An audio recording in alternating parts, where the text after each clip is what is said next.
Before we get into the video, could everyone please subscribe to my Endless Diary Tales channel? Thank you so much. My older sister, who had always hated studying, suddenly announced she wanted to go to college. Not only that, but she convinced our parents to marry me off to the son of a military officer, Eric, so they could use the dowry to fund her education. At that moment, I knew she had been reborn too. In my previous life, my sister believed education was useless. She married Eric right after graduating high school because his family offered a generous dowry. Later, when Eric was reassigned to a remote border region, she refused to move with him, complaining about the harsh environment.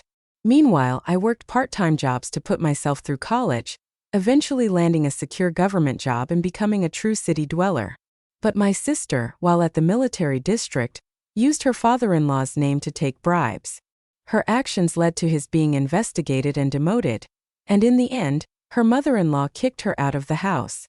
After her divorce, my sister went to Shanghai to invest in the stock market, only to lose everything when the market crashed, including our parents' retirement savings. Desperate and out of options, she came to me, demanding money to turn her life around. When I refused, she pulled a knife on me. In the chaos, I was stabbed 12 times. I bled out and died. When I opened my eyes again, it was the same moment my sister asked our parents to marry me off to Eric. This time I readily agreed and immediately dropped out of school. Chapter 1. He's the son of an officer. What a great opportunity. If it weren't for Lisa taking that meal to Eric and his mother back then, do you think you'd even have this chance for marriage? So what if his father's an officer? Eric is just a low-ranking soldier right now. Once I get into college and gain a city residency, I'll have my pick of good men to marry. No matter how much our parents tried to persuade her, my sister Lisa remained as stubborn as ever. It was the 1970s. Eric and his mother had first arrived at our farm in utter poverty, skin and bones, treated like outcasts. Everyone avoided them, too afraid to lend a hand. Only I, sneaking out at night, dared to bring them food and a cotton coat from home. In their gratitude, the first thing Eric and his mother did after returning to the city was propose marriage to me.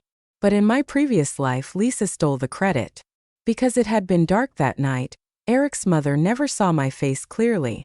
She only asked which family I was from, and my parents didn't hesitate to claim it had been Lisa, their beloved eldest daughter. I could only watch as Lisa married the son of an officer and enjoyed a life of wealth and prestige, basking in the limelight. University costs money, my father snapped, slamming his tobacco pipe onto the rickety wooden table, making it wobble precariously.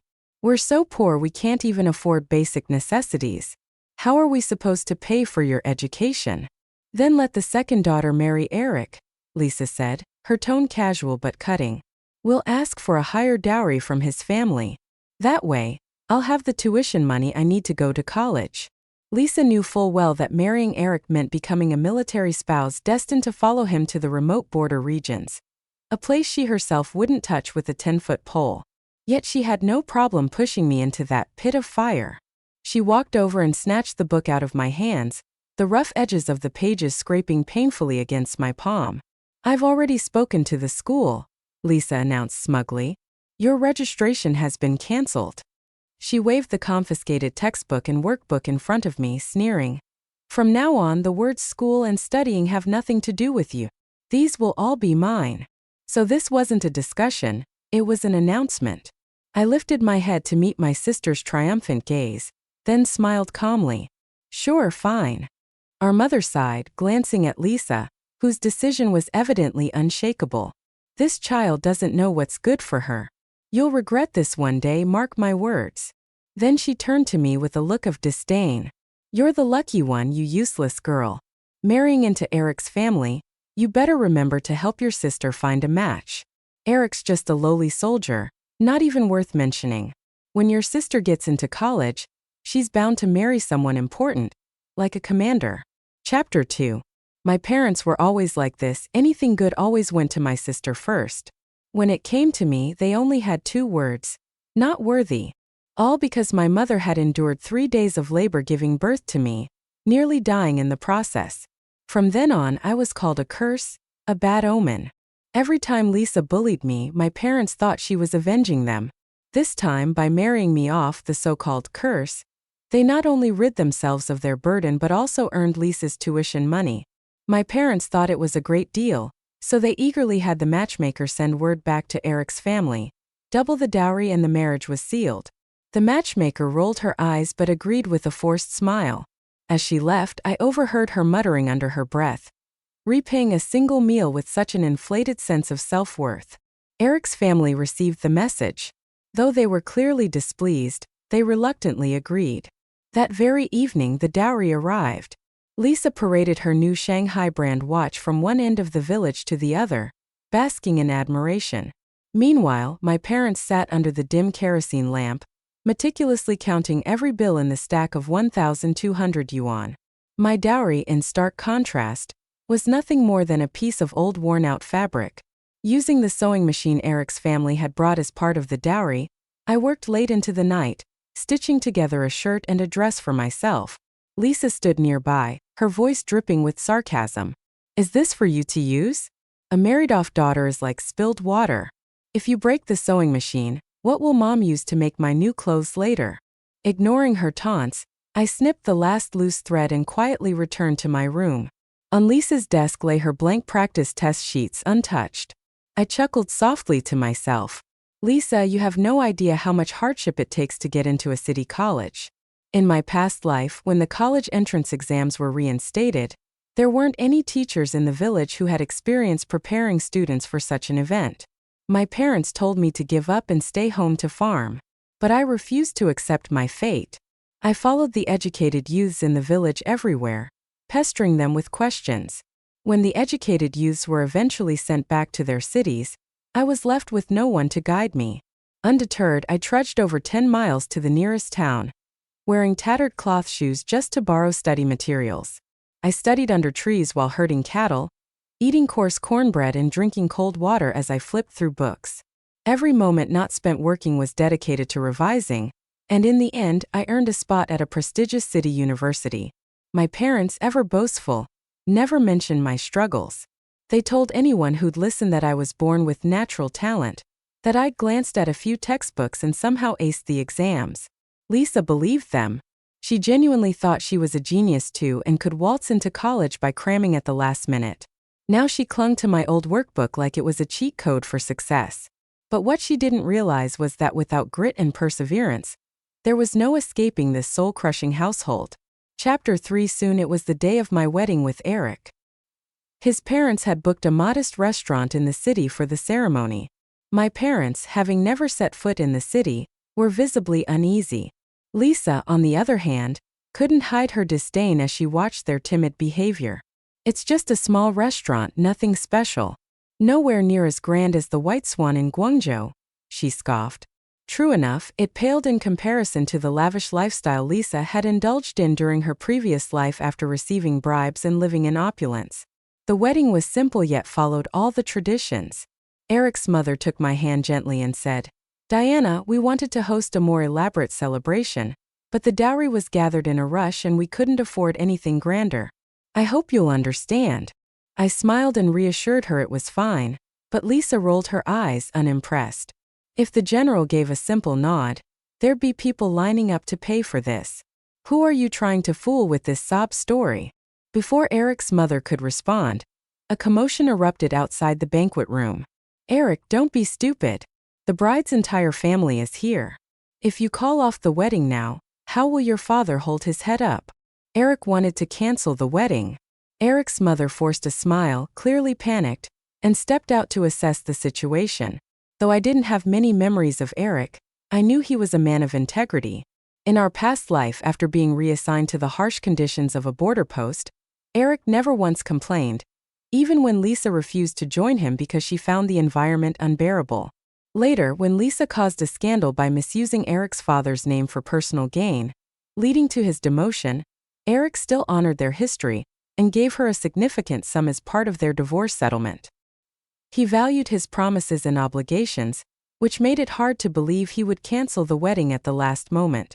From the faint gap in the door, I could see his childhood friends rushing out to calm him. Through the crack I caught a glimpse of his face, sharp features, intense eyes. He had grown from the frail boy I once knew into someone strong and commanding.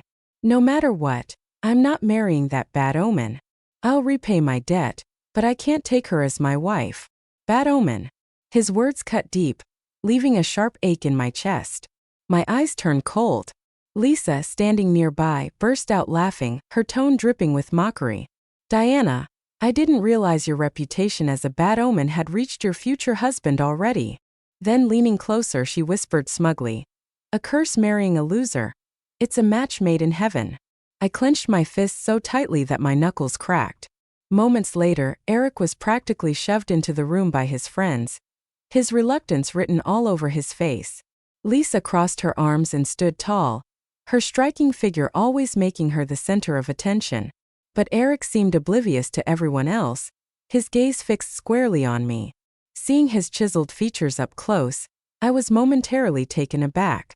His sharp, defined looks were more striking than any movie star I'd ever seen. No wonder Lisa always mentioned his appearance whenever she spoke about him. When Eric noticed the identical corsage pinned to my chest, his brows furrowed and he blurted out, "Why is it you? Wasn't Lisa supposed to be the bride?" Lisa's face darkened, clearly annoyed at being overshadowed. Without hesitation, she retorted, "Who would want to marry a mere soldier like you? Know your place." She tossed her long black braids over her shoulder and turned her face away haughtily. Eric's expression shifted as he realized his blunder. Calmly, I spoke up. "You said you wanted to marry the girl who helped you and your mother back then. That girl was me." Eric's gaze froze, his chest visibly rising and falling. He looked at me with an intensity that seemed to hold years of suppressed emotion. It was as if he had been waiting for this moment for a long time. I know," he finally admitted. My eyes widened and a bold thought flashed through my mind. "I'm sorry. Let's proceed with the wedding. I'll marry her," Eric declared firmly. Chapter 4. Everyone at the wedding was bewildered by Eric's behavior, but his mother quickly smoothed things over. He's just too excited about marrying his bride and got himself all confused. "What a silly boy," she joked, though Eric's sudden shift in demeanor didn't go unnoticed. A red flush crept up Eric's neck and spread to his face. Lisa rolled her eyes with a snort of contempt and returned to her seat with an air of superiority.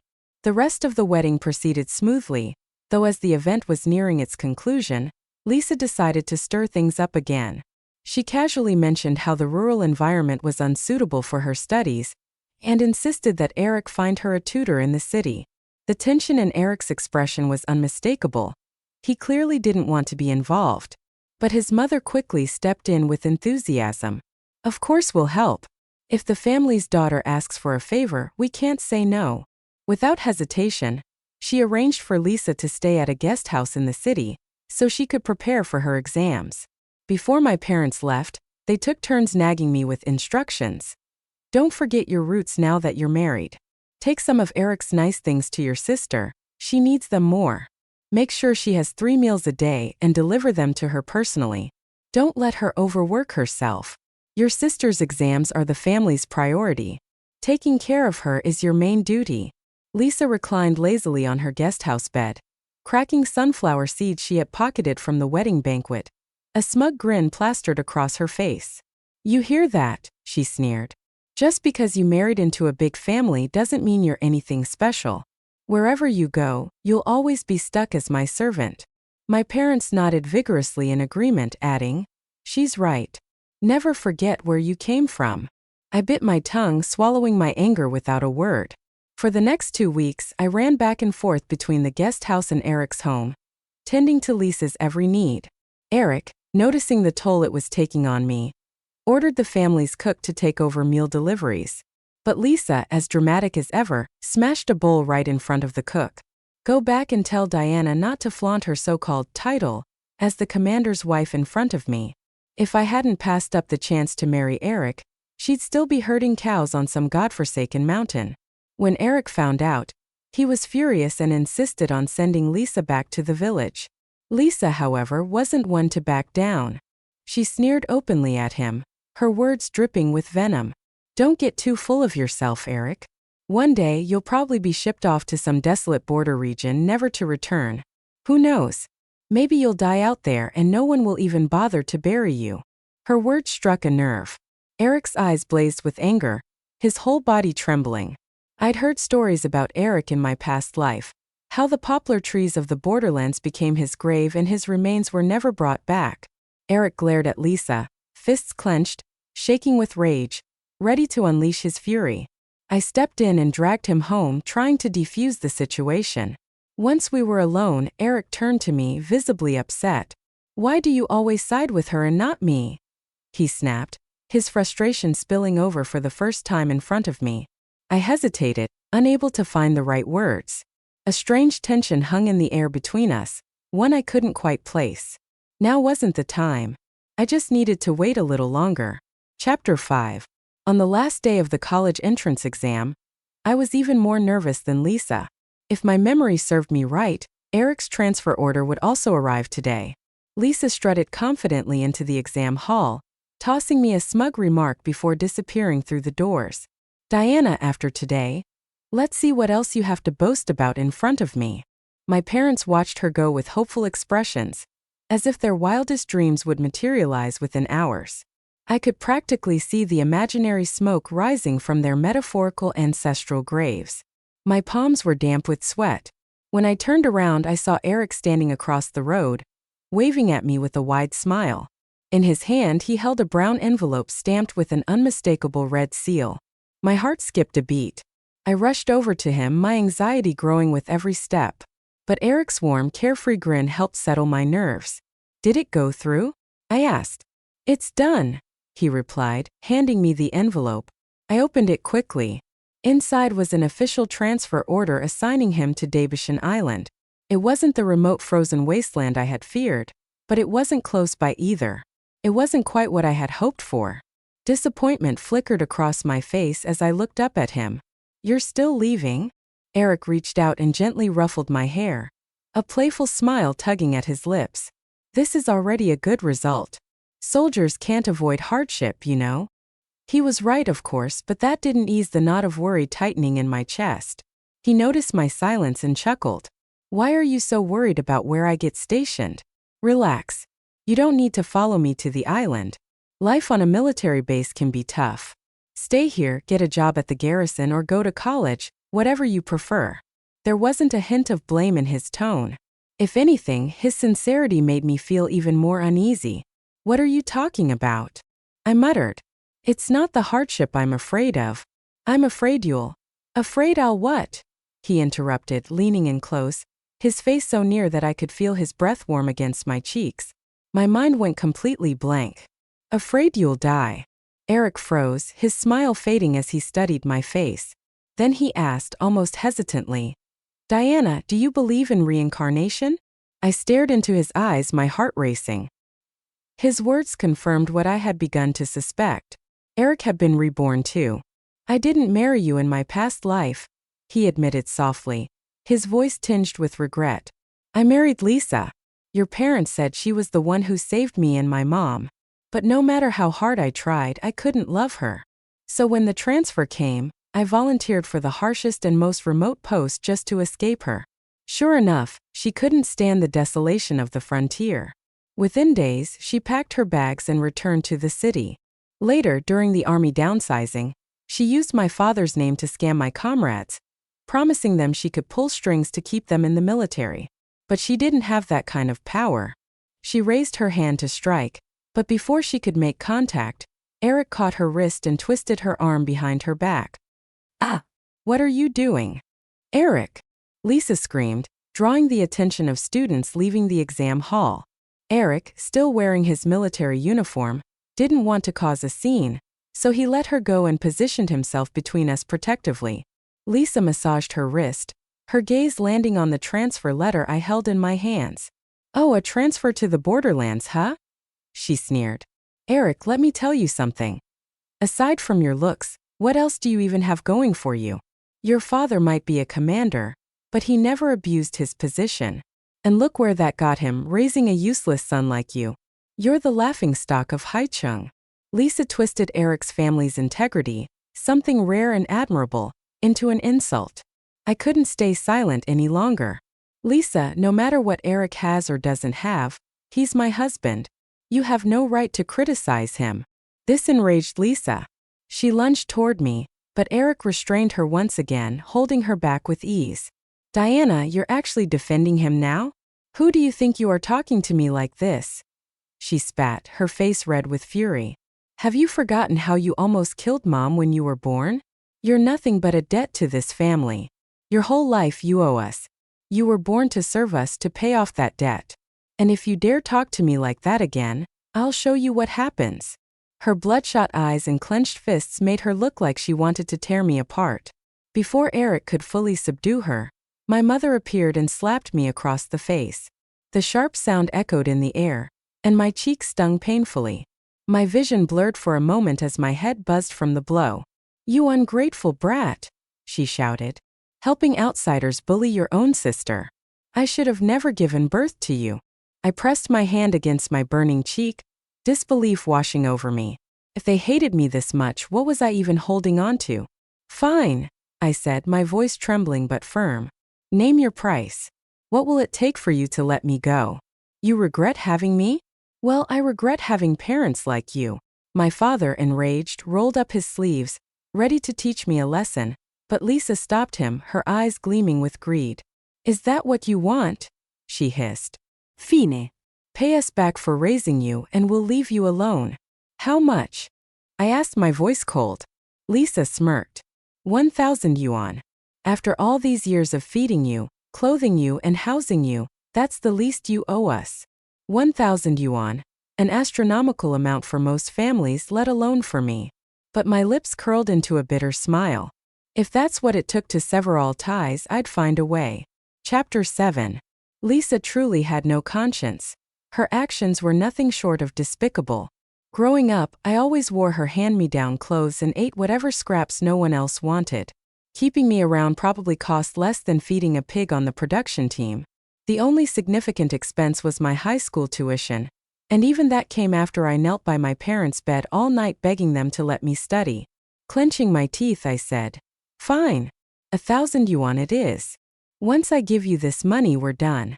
I'll no longer be part of this family.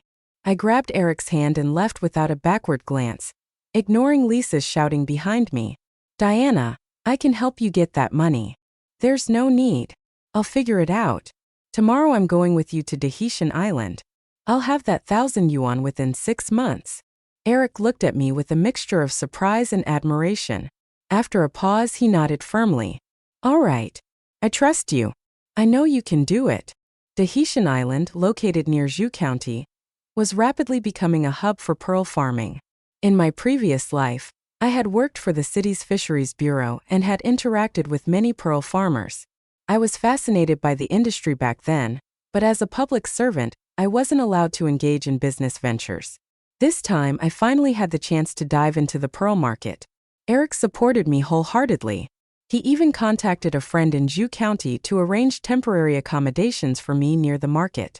This way, I could focus on work while visiting Eric on the island whenever possible. In those first few months, I studied everything about pearl farming and the local market. With my prior experience at the Fisheries Bureau, establishing connections with buyers came naturally. Before the second-generation pearl market even peaked, I had already secured contracts with over 100 merchants for direct sales. In less than 6 months, I had made a significant profit as a middleman. Gathering the 1,000 yuan my family demanded was a piece of cake. The day I returned home to pay off my debt, Lisa was dumbfounded. My stylish clothes and smooth, radiant skin, thanks to the humid southern climate, were a stark contrast to her disheveled appearance. Lisa looked me up and down, a mix of envy and resentment on her face. Judging by how you look, you didn't follow Eric after all. You're just living it up while leaving your husband to suffer in the borderlands. I met her gaze calmly and replied, Who told you I didn't go with Eric? I've been living with him on Tahitian Island.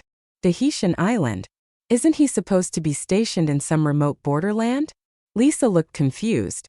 Without responding to her directly, I pulled a stack of crisp bills from my bag and placed it in front of my parents. 1,000 yuan, not a cent more or less. This pays off everything you think I owe you. From now on, we are no longer family. My parents eagerly grabbed the money, counting it bill by bill as though it were the most precious treasure. It really is 1,000 yuan. Diana, how did you earn this? Who knew you were so capable? For once, my mother's tone wasn't condescending. Your sister didn't mean what she said. We're all family. There's no need to talk about debts. It's all in the past. As she spoke, she carefully wrapped the money in a patterned handkerchief and tucked it into her pocket. I knew full well that it would end up in Lisa's dowry chest before the day was over. I raised and sold pearls. There's a county near Tahitian Island that's thriving with pearl farming. That's where I earned this money, I explained. Lisa couldn't hold back any longer. She slammed her chair to the ground. Diana, what is this nonsense? You were supposed to be suffering in some remote borderland. How did you? I looked at her with feigned innocence and said, Oh, who told you Eric was stationed at the border? His transfer orders clearly said Tahitian Island. I went with him as his wife and found an opportunity to make some money while staying nearby. What's wrong with that? Lisa's lips trembled with rage as her entire body shook. So all this time, I've been slaving away preparing for that stupid exam. I failed the university entrance exam. I don't even have a decent tutor. If I had known this, I would have just married Eric myself. Chapter 8. A few months ago, on the day the university entrance exam results were released, as expected, Lisa failed. The celebratory banner she'd prepared for her top scorer dream went unused, and she became the butt of jokes among the village peers. Now everyone in the village loved to compare me to Lisa. I was the proud wife of a soldier while she remained a simple village girl. Lisa fought back, claiming that once she repeated the year, she would surely get into college. And as for me, stuck in the borderlands, I wouldn't even know if I'd ever make it back. But the day I returned home to repay my debt, something inside her completely snapped. I'm not retaking the exam. Let whoever wants to take it deal with it. In a fit of rage, Lisa tore her exam papers and practice books into shreds, scattering them like snowflakes through the air. Grabbing me by the collar, she yanked me forward so hard it sent a sharp sting down my neck. Go back and divorce Eric. Tell him it was all a mistake, that the person who saved him was me. I chuckled coldly. And why should I? Lisa snatched a rolling pin from the kitchen counter. With a sickening crack, the world went black. When I came to, I was in the cellar at home. My forehead was clumsily wrapped in a blood-soaked cloth, and my vision was still hazy. I mustered all the strength I had and pounded on the cellar door. Once, twice, 3 times. Lisa. Dad. Mom. Let me out. I kept banging until my fists were raw and bleeding. Finally, I heard movement above. Lisa's voice came cold and menacing. Diana, here's the deal. Either you go back and ask for a divorce yourself and let me marry Eric, or I'll find you some random man, make sure the rice is cooked, and let Eric see you for the broken shoes you are. My heart sank. My choices were neither choices at all. Still, I had to think fast. A temporary retreat seemed like the best way out. Lisa, I'll go back and ask for a divorce. I'll do exactly as you say. Just let me out of here. A faint sliver of light leaked through the cellar door as Lisa's face came into view. Remember this. When you go back, you tell everyone it was me who saved Eric and his mother. Otherwise. But then something changed. Lisa's expression darkened, and her eyes glinted with malice. Suddenly, she kicked me back down the cellar stairs. Pain exploded across my back as I hit the hard steps, and my limbs went numb. I barely managed to shield my head. No. You're too cunning. If I let you out now, you'll never do what I say. Finding some random man is the safer bet. Her voice was fading, but her words pierced me like knives. Lisa, I'll do as you say. I swear. Just let me out. I pleaded desperately, dragging my battered body toward the door. But there was no response. The minutes ticked by, each one slower than the last. Then I heard it, a man's voice from above. My heart raced as I groped for the worn pickaxe in the corner of the cellar. My hands shook as I prepared for a fight. The door creaked open and faint moonlight trickled in. Without thinking, I swung the pickaxe through the gap with all my might. No scream of pain followed. Instead, the pickaxe stopped short as if caught by someone impossibly strong. I tried to pull it back, but the grip on the other side wouldn't budge. Panic shot through me. This wasn't just anyone. This was someone trained. I dropped the pickaxe and scrambled for another weapon, but in my haste, I tripped and landed hard on the ground. The sound of approaching footsteps made the hair on my neck stand up.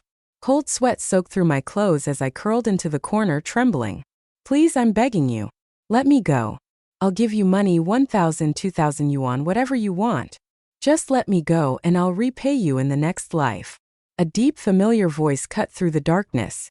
You've already spent 20 years being someone else's servant. Isn't that enough? Why promise another lifetime? The recognition hit me like a lightning bolt. Eric, is that you? Chapter 9. Strong arms pulled me into an embrace, pressing me against a solid chest that felt like a dream. It's really you. How did you know I was here? I could feel Eric's heart pounding wildly against me. For the first time, I sensed genuine panic in him. You almost scared me to death, he muttered. Paul told me you went home to pay the money back, so I took leave and rushed here. Just half a day late and you were gone. I asked your parents and they said you'd already left. But there was no trace of you at the station or in the county. I thought you'd been kidnapped. I sniffled softly. I was, in a way, by my own sister. Eric shrugged off his jacket and draped it over my shoulders, then tightened his arms around me protectively. I searched your house from top to bottom. The cellar was the last place I looked. If I hadn't found you there. His voice trembled slightly. I don't even want to think about it. The moonlight illuminated his chiseled profile, making him look more striking than ever. Without thinking, I leaned up and planted a quick kiss on his lips. Thank you. Eric's face instantly turned crimson. Whatever words he was about to say dissolved into awkward stammers, leaving him completely flustered.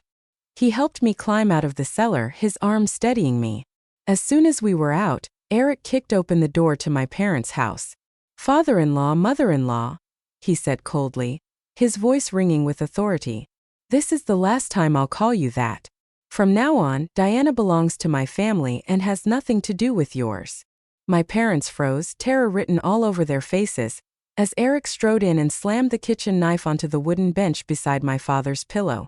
The blade stuck upright just 2 finger widths away from his head, leaving him too frightened to speak.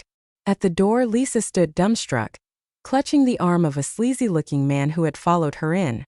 You, what are you doing here? Lisa stammered, her voice trembling. Eric's demeanor shifted, his military training and authority emanating like a silent threat. The sheer force of his presence made Lisa instinctively back away. With one swift punch, Eric sent the man she had brought with her sprawling to the floor. Get out! Eric barked. The man didn't need to be told twice. Scrambling to his feet, he bolted from the house, leaving Lisa behind to fend for herself. Eric turned his glare on her, his voice low but menacing. If you so much as think about harming my wife again, I'll take that knife and cut your legs off. Do you believe me? Lisa crumpled to the floor, unable to speak, her bravado drained away. I didn't spare her a second glance. My hand firmly in Eric's, I walked out of the house without looking back. I had done everything I could, said everything that needed saying. From here on out, their fate was theirs to decide. Chapter 10. 2 years later, Eric was promoted for his outstanding performance and became chief of staff. Meanwhile, my pearl business flourished, expanding into international markets. I even set up exclusive counters in major shopping malls and began planning for my own jewelry brand. Eric was incredibly supportive, but he couldn't stand how little time we spent together. He insisted on transferring back to Haicheng, which led to a heated argument, or rather me lecturing him. Do you realize that transferring back to Haicheng now would waste all the effort you've put into your posting at Black Mountain Island? You're just 1 year away from completing your term. Why can't you be patient? But I miss you, honey, Eric said with a pitiful expression. I sighed, glaring at him. Tough it out. Even if you came back to Haicheng now, I wouldn't have time to entertain you. I'm too busy building my brand. Eric grudgingly agreed. A year later, he was promoted again, this time to a position in Beijing. After some hesitation, he called to discuss it with me. Honey, how about setting up your brand headquarters in Beijing? I couldn't help but laugh through the phone. Sure. My in-laws moved to Beijing as well. That year, we celebrated the new year together, happily making dumplings. I went to the room and returned with 2 red velvet boxes, one containing a pearl necklace for my mother-in-law and the other a lapel pin for my father-in-law.